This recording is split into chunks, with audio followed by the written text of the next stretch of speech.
One way I feel that YouTube viewership is changing is that people are now getting more information from YouTube versus, say, like a website or a forum. So many people are using YouTube now that you can pretty much find videos on anything, and even now when you Google something, it'll show you the top YouTube results too, with the regular search results. So I feel that people are maybe less, they're not going to maybe forums or internet sites for information as much anymore, because you can find that information right on YouTube. Now, because YouTube is participatory, I think that does affect the content to some degree.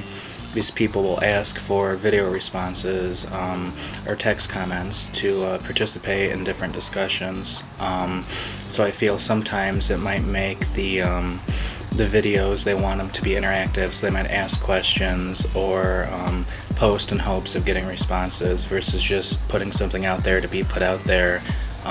It affects the videos because they're putting it out there because they want a response, they want a debate. Now in class we watched that video by Tony Cokes.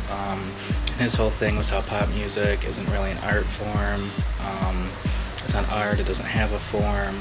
That's basically just product, empty product. Now you have a lot of bands who will post their videos on YouTube, and they do a popular style, but they're not trying to sell anything, they're not trying to get you to buy anything, they're just posting their content on YouTube. So that kind of brings us to the point, what is art, and what does YouTube have to do with that? YouTube isn't quite just a new media format, but it's not quite a video archive either, it's somewhere in between. Green and Burgess found that of the most popular videos, just over half were user-created and the rest were traditional media. So it's kind of like a hybrid or a mismatch, kind of new and old. And we read that article on McLuhan, who said that when two different types of media merge, it kind of creates this new frontier, I guess, for art. Is YouTube a legitimate art form? In the beginning, I think a lot of people thought no. They, just more amateur people posting whatever they wanted on YouTube. And then years ago, they started doing web series, and a lot of the places actually post them on YouTube. And in the beginning, like everyone else, I'm like, it's probably not going to be good. TV is pretty starving for ideas, so if something was really new and exciting, TV would probably pick it up. But since then, I have seen some web series, and they are pretty good.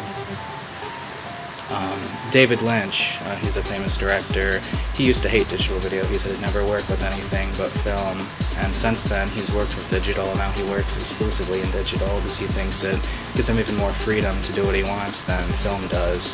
So his last big movie, Inland Empire, he actually did an all digital video. He actually did a web series too, so he totally turned around from hating digital video to really embracing it. And I think that's happening too with YouTube, that I think people slowly but surely, I think it is starting to turn into a legitimate art form, and more people are actually giving it a chance both to view and produce work. I think the real question is what YouTube's going to be like by the time this kid's old enough to use it. Yeah, you think so too? The children are our future.